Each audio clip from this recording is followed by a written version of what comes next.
I'm going to show you how I flat color this image using tricks that I have developed for Clip Studio that it doesn't come with natively out of the box, but which it is natively capable of doing. The first thing we need to do, obviously, is we need to import this flat image into Clip Studio. So we just drag and drop it in from my desktop, and there we have it. Now the first thing we notice is that it is a flat JPEG. This is in its current form, it is useless.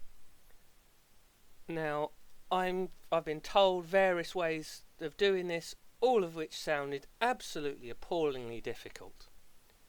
So what we do to convert this into something useful is we go over to Edit, Convert Brightness to Opacity, and bam, it's now something useful. So what's happened here is Clip Studio has converted the white to blackness of the image, pixel by pixel, to transparency. This has obviously left the completely black line art as opaque and the completely white background as see-through. If your image doesn't have completely black to white, your ratio, you're going to want to go into the settings to tweak that. I personally am not going to go into that here. You can work that out for yourselves. The next thing we're going to do is we're going to go to here, create a layer. We're going to fill that white, and we're also going to put a layer between them, which is going to become our color layer. So as you can see, we can just normal.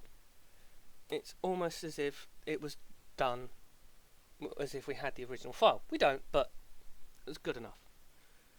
So what we can then do is we can then go to the inking layer, and we need to do two things. One is for personal preference, because I like to be able to see instantly which of my many layers is my inking layer. And the way I do this is I bring this menu down, come to use other, set it to black, OK, and that sets the layer color to black. So as I said, I can look at my layers and instantly see at a moment's notice which layer is which saves a little bit of time every time I need to go back to it, because I don't have to go no, yes, I can just go that one, which makes life so much easier. The next thing we need to do is we need to set the inking layer to what is known as a reference layer, and the way we do that is there's a tiny little lighthouse symbol here. Click that with the inking layer selected, and it's now a reference layer. You can tell that by if you move to another layer, you can see that the inking layer still has a tiny little lighthouse. Now what this does is any tool which refers to the reference layer now uses that layer. And to show you that, I've got one over here. So if I select this tool, go over here, and you can see that despite the fact I'm on a different editing layer, the inking layer has been used to select this area, because the tool is set up to use the reference layer. Now, the next thing we need to do is we need to create a fill bucket that uses the reference layer. So we come over to the fill bucket tools. We duplicate the standard out of the box one, which in my case has been renamed because I've separated it into two functions: the editing layer, the layer I'm currently editing, and the reference layer. Now I'm going to show you how you create the second one, how you do that. So you just duplicate your layer, and you can call it whatever you like. So we're going to call it new ref bucket. That'll do. And in order to edit the settings, you need to come down here to this tiny little wrench, click that, and that will bring up this window. Now the first thing you want to change is you want to change area scaling to on. What area scaling does is it scales the area that's being affected up or down by the listed number of pixels. In this case, what it would be doing is it'd be filling an area and then expanding that area by plus 10 pixels to fill that area as well. The reason we want this is because we don't want an edge of white and grey pixels along the edge of anything we fill that we would then have to manually go in and fix up.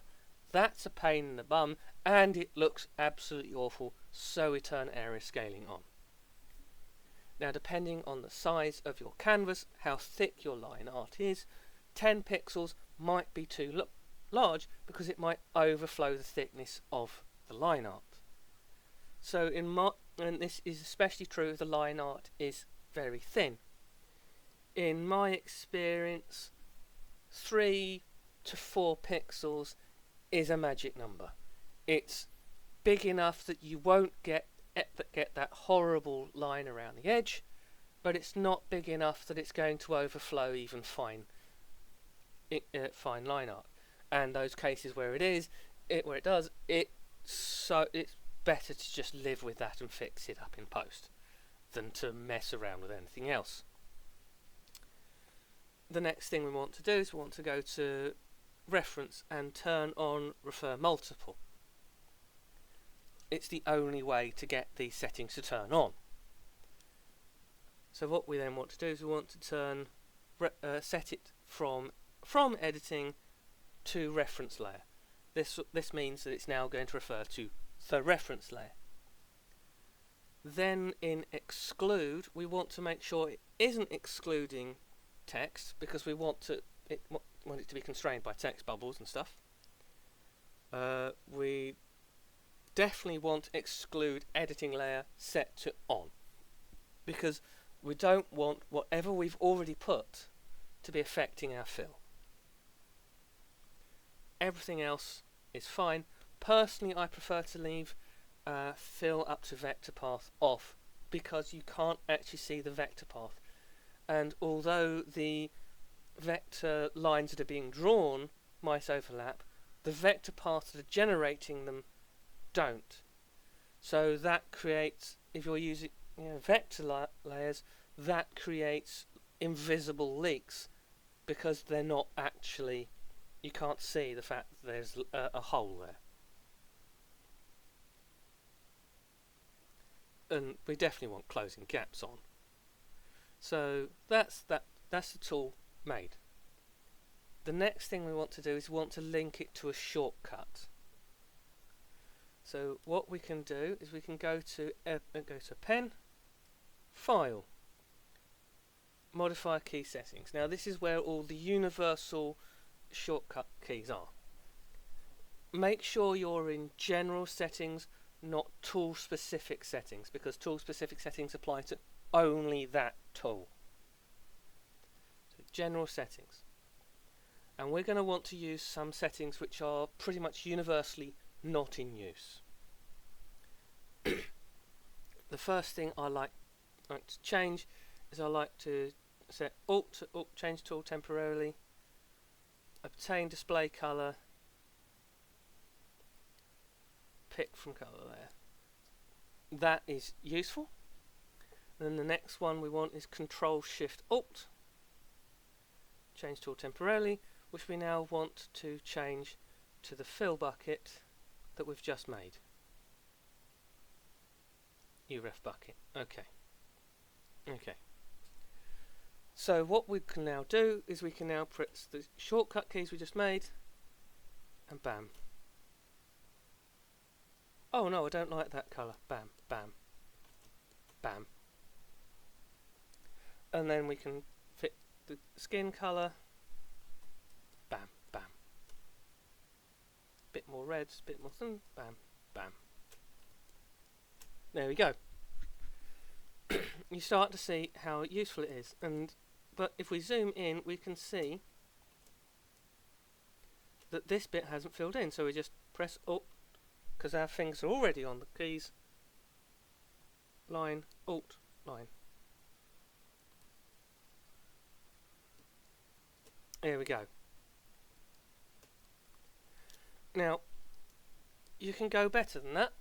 and you can see how and one of the things I do rather is I like to make sure that I've already filled in the entire character using the lasso tool first. Now the reason I do that is those pixels you saw overflowed, that weren't covered rather, they are now all a colour. Even if I select them the wrong colour when I fill, they are still going to be a colour.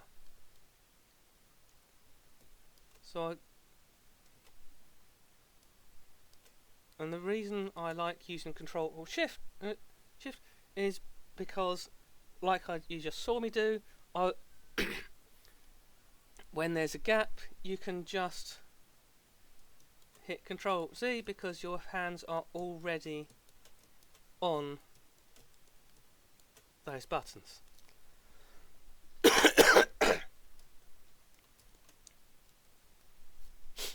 And what we can do for those, for areas like that, is we can just, using the lasso select tool, select an area with the selection filling the gap, and then we just boom.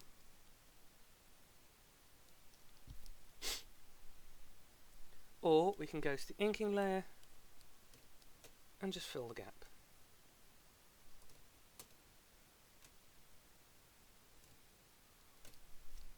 And with the gap filled, we can then go to transparency, Control Shift.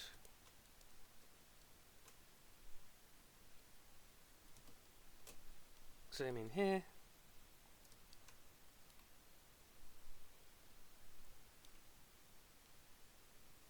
Fill this in with white.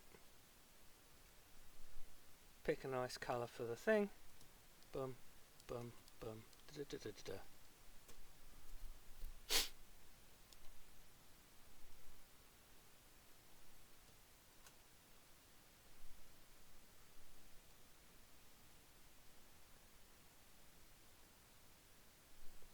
I like to make the upper lip darker, and I can see that there's an error there, so basically just come in and go